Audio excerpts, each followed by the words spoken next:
Bonsoir à toutes et à tous, lundi 9 juin, il est l'heure de l'info. À Ligny-en-Barrois, le square Brigitte Bardot a été certifié PEFC ce vendredi, comprenait Programme européen des forêts certifiées, une première nationale pour une ville. Sabrina, passionnée d'obéissance canine, s'est qualifiée pour les championnats du monde interraces avec son fidèle chien Rouge, un duo millimétré, soudé par la rigueur et la précision, et nous vous proposons de le rencontrer ce soir. Et comme chaque lundi, on parle de sport. Notre journaliste Gaël Bossu sera sur notre plateau. Zoom sur le marathon du Der. Sous les nuages, les 2200 coureurs étaient tout de même au rendez-vous.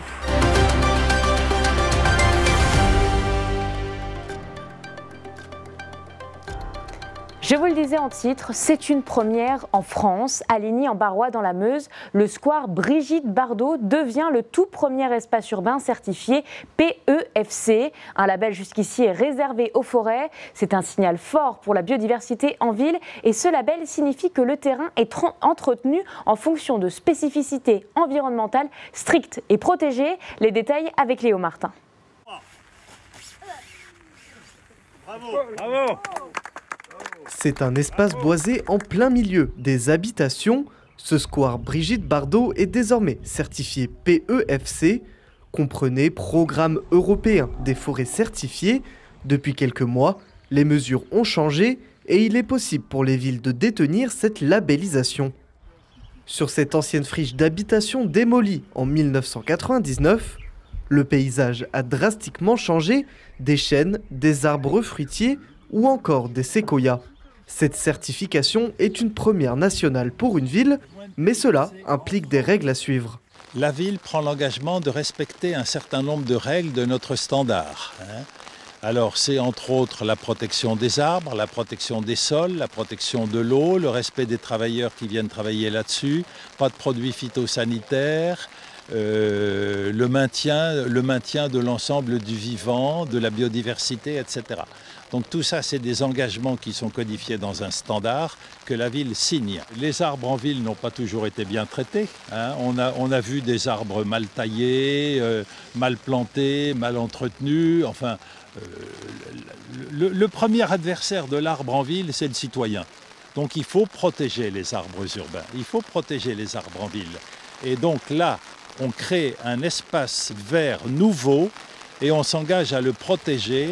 Avant d'être certifié, cet espace boisé a d'abord été classé. Le PEFC veille à la protection de l'environnement et de la biodiversité. Pour la commune, cela permet donc de faire revivre un espace et de végétaliser ses quartiers. Pour moi, ce classement de PEFC, c'est la préservation de ces deux mini-forêts. Un PEFC pour une forêt urbaine, une forêt hors forêt, et un plus pour ce quartier. Mais apporter un plus pour la préservation de cet espace créé naturellement pour le quartier en îlot fraîcheur, pour qu'il se l'approprie, et d'associer deux mini-forêts sur un espace, des pergolas, les fruits, les arbres fruitiers, les fraisiers, les groseilliers, ça doit devenir un véritable lieu de vie et d'échange pour tous les riverains de l'habitat collectif. Cette certification s'étale sur 5 ans et des audits sont réalisés assez fréquemment. Dans le Grand Est, 100 forêts sont contrôlées chaque année par le Programme européen des forêts certifiées. Et voici des images qui devraient vous faire sourire. Elles sont folkloriques, rigolotes et parfois très rapides. Je vous parle des caisses à savon qui ont traversé la ville de Bar-le-Duc ce week-end. Près de 200 pilotes étaient présents pour cette première édition barisienne. Les caisses se sont élancées du parking de l'hôtel du département pour emprunter la descente de la côte Paul-Val. Certains ont parfois même atteint les 90 km/h. Et vous retrouverez un reportage complet dans votre journal demain soir. C'est une passion qui demande rigueur et complicité, avec beaucoup de patience bien sûr. La Meusienne Sabrina Toussaint s'est récemment qualifiée pour les championnats du monde interraces d'obéissance canine, une discipline exigeante où chaque geste compte. Une performance rare, fruit du travail de plusieurs années avec son chien Rouge, portrait d'un duo soudé avec Julien De Bruyne. Donne. Balle. Des ordres nets et précis. Eh bien Loulou, super. Ça c'est très bien ça. C'est avec cette rigueur que Sabrina vient de décrocher sa qualification pour les championnats du monde interraces d'obéissance. Depuis l'âge de 12 ans, elle pratique l'obéissance canine avec chacun de ses compagnons Aujourd'hui, c'est avec Rouge, son fidèle berger belge, qu'elle forme un duo complice depuis 5 ans. C'est une discipline très carrée, très précise. Elle nous permet d'apprendre à dresser un chien et avoir une complicité avec son chien. Ici, tout est millimétré, chaque déplacement, chaque posture et chaque regard compte. Rien n'est laissé au hasard, que ce soit pour le chien ou son propriétaire. C'est une chorégraphie pour le chien, mais c'est aussi une vraie chorégraphie pour vous aussi. Ah oui, il faut bien marcher droit, avoir les épaules bien droites. Il suit toutes les épaules. Ici par exemple, Sabrina touche simplement un petit morceau de bois pour y laisser son odeur. Quelques secondes plus tard, Rouge doit retrouver le bon parmi plusieurs autres. Et il ne se trompe pas, truffe au sol, il fonce droit vers celui de sa maîtresse. Mission réussie. Et après l'effort, vient la récompense. Un chien, il ne travaille pas s'il n'a pas de motivation.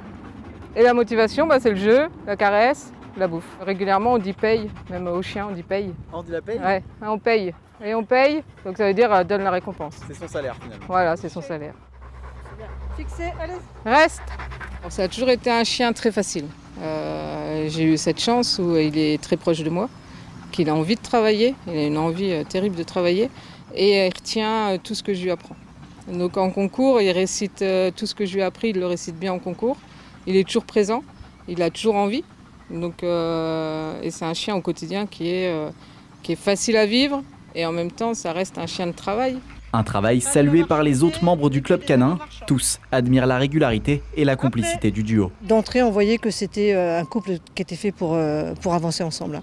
Et le progrès a été constant. Le chien adore travailler, adore avoir une relation avec son maître. Et comme les sports canins permettent cette relation, ça l'amplifie. En plus, les races bergères sont quand même des races qui sont proches du maître. Donc du coup, chacun y trouve son plaisir en fait. Cet été, c'est en Norvège que Sabrina représentera la France au championnat du monde interrace, une première pour elle. C'est la récompense de tout le travail qui a été effectué tous les jours pendant 5 ans. Donc oui, c'est une fierté. Et puis en plus, c'est le seul berger belge là, cette année dans l'équipe. Donc c'est encore une plus grande fierté parce que le reste de l'équipe, c'est du border collie. On ne gagne rien du tout, ni argent, ni rien. De temps en temps, une coupe ou une médaille. Mais c'est juste pour le plaisir d'y aller.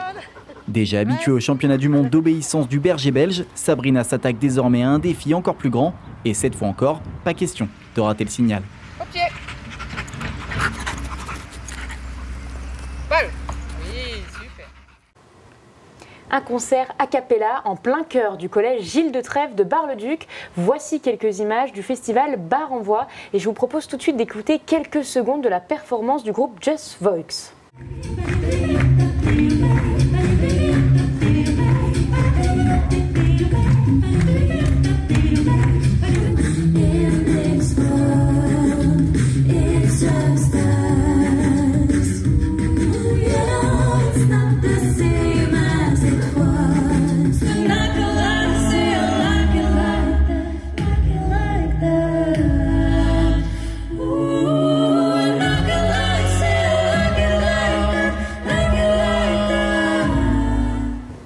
Après 2 jours de show, l'organisation a tiré sa révérence ce dimanche. Pour cette 3e édition, je le rappelle, 7 groupes vocaux de renommée internationale issus de la France, de la Belgique ou de la Finlande ou encore de l'Italie étaient présents. Nous sommes lundi et tout de suite, on passe à l'infosport.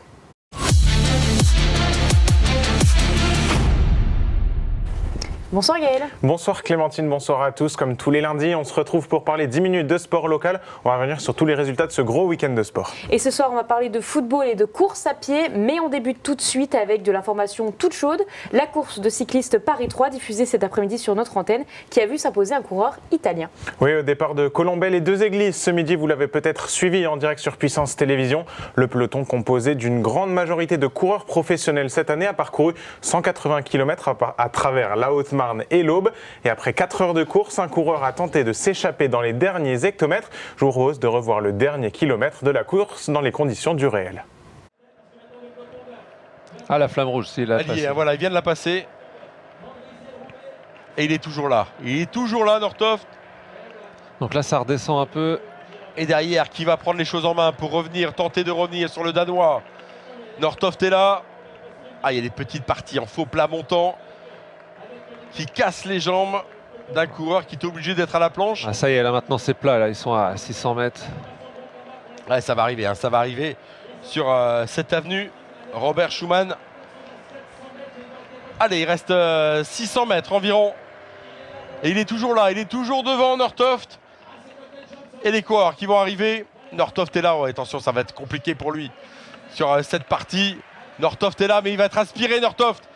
Et l'accélération de coureur de Tudor. Alors qu'est-ce qui va s'imposer? C'est un coureur de Tudor qui lève les bras. Et la victoire de Tudor avec sans doute Juan David Sierra, le sprinter, le Dossard 71, qui s'est donc imposé. On va avoir confirmation. Et c'est effectivement l'Italien Juan David Sierra qui s'est imposé au sprint à 3 devant le stade de l'Aube. Il succède à l'Australien Liam Walsh, vainqueur en 2024. Et l'autre grand événement du week-end, Gaël, c'était ce dimanche, le 12e marathon du Der. Et parmi les 2200 participants, record battu, c'est à noter, tu as choisi de faire un petit focus sur une catégorie spéciale, ceux qui prenaient le départ de leur tout premier marathon. Et ils ont même un nom, on les appelle les primo-marathoniens, les courageux qui ont couru 42 km 195 pour la toute première fois de leur vie. Et au marathon du Der, ils représentaient près de la moitié des partants. Parmi eux, un couple et 2 frères jumeaux qui sont allés au bout d'eux-mêmes. Regardez. Un truc de dingue, ouais. On se connaissait pas et on a fait 20 km ensemble. On a fait un semi ensemble. Voilà. Il avait son petit chrono, son petit métronome, moi ma techno dans les oreilles et on a envoyé jusqu'à là. Le sport c'est beau. Trop bien. C'est beau. Un premier marathon est toujours spécial, c'est celui que l'on va garder en mémoire toute sa vie. Et parmi les 750 coureurs sur la ligne de départ du marathon du lac du Der ce matin, près de la moitié va courir cette distance pour la première fois. Défi entre amis, challenge personnel, les primo-marathoniens ont tous leur pourquoi. C'est notre premier marathon, donc c'est un peu pour essayer de relever le défi des 42 km. Ça fait plusieurs années que je suis bénévole sur le marathon et donc j'ai décidé de passer de l'autre côté de la course. Et du coup, moi j'ai suivi, du coup pas le choix. C'est une case à cocher, quoi. On se dit un marathon de fait, et puis après peut-être d'autres courses par la suite, quoi. On a toujours fait du sport avec mon frère, donc on s'est dit un marathon c'est quand même quelque chose à cocher quand on est sportif. On voulait le faire au moins une fois dans notre vie. Et c'est parti! Un dossard doré comme signe de reconnaissance, c'est entre Saint-Dizier et le Der que tous ces primo-marathoniens vont se mesurer à cette épreuve mythique et ses 42,195 km. On met à disposition beaucoup de choses, on essaye de les amener à courir. Je pense que c'est l'amabilité de tous nos bénévoles, la gentillesse de tout ce qui se passe tout autour de l'épreuve. Quand moi j'ai fait mon premier, j'ai fait des choses que je n'aurais pas dû faire. Et justement pour ne pas leur faire la même chose, il y a des entraîneurs et l'entraîneur de Julien Huard qui a donné des conseils et des bons conseils. Rapidement, tous arrivent sur la digue du lac. Au 25e kilomètre, la fatigue commence à s'installer, mais l'arrivée n'a jamais été aussi proche. Les jambes un peu dures sur les cuisses, mais bon, ça va le faire. Oui, on va aller au bout, bien sûr. Ça va, faut gérer. On se passe les barres, on se passe les gels. Je porte le sac, du coup on cède, c'est bien. Le mur du 30e kilomètre aura beau ralentir nos binômes, rien ne les empêchera de boucler leur premier marathon et de ressentir cette émotion unique de s'être frottés à cette distance. Bravo! Les duos aussi qui en terminent. Pour Kevin et Salomé, ce jour restera gravé à vie sportivement, mais aussi sentimentalement. C'était truqué, c'est pas possible.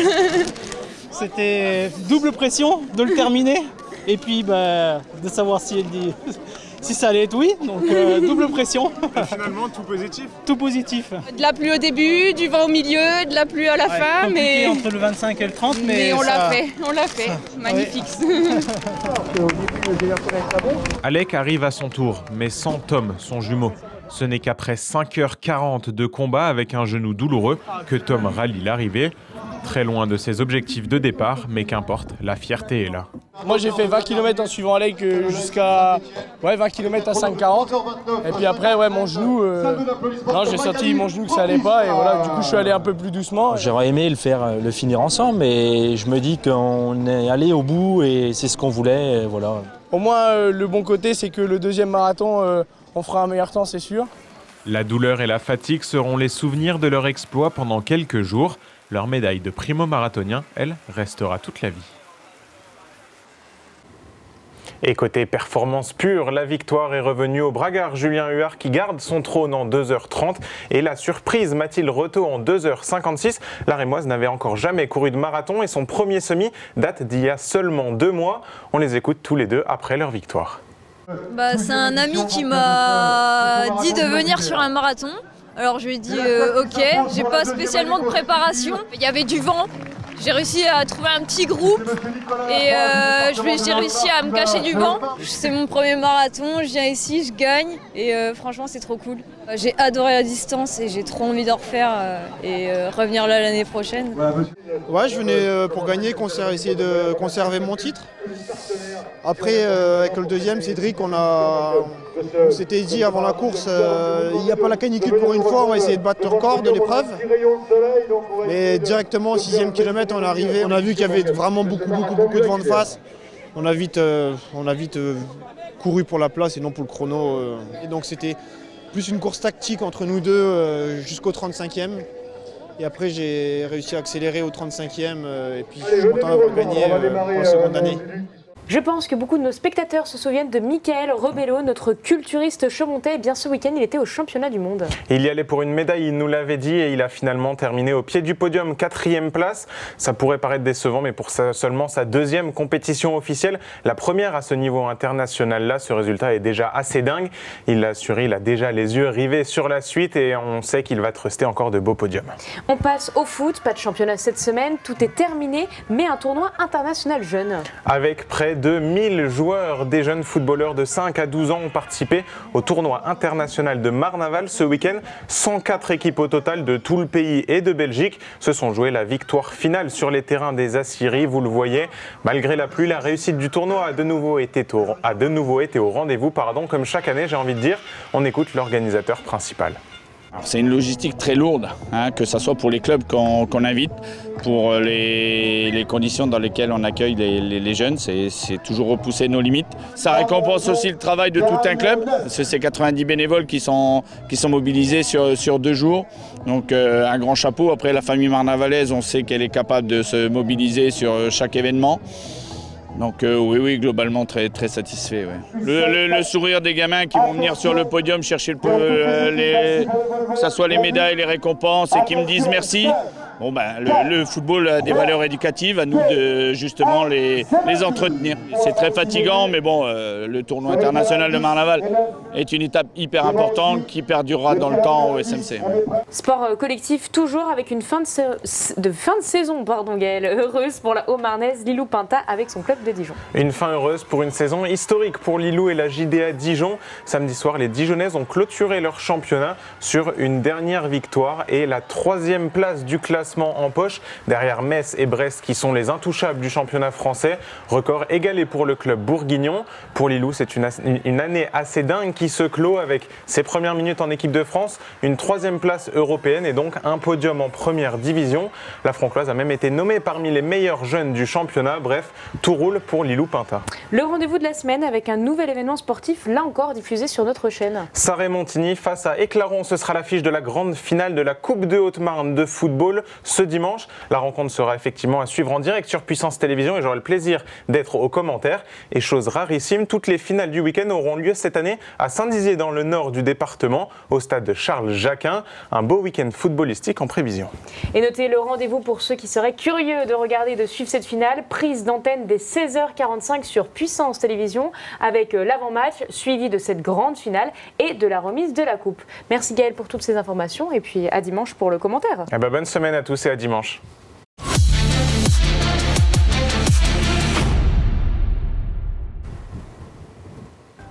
C'est la fin de votre édition. Merci de nous avoir suivis. Tout de suite, l'information continue sur Puissance Télévisions, la météo à suivre et je vous souhaite une bonne soirée.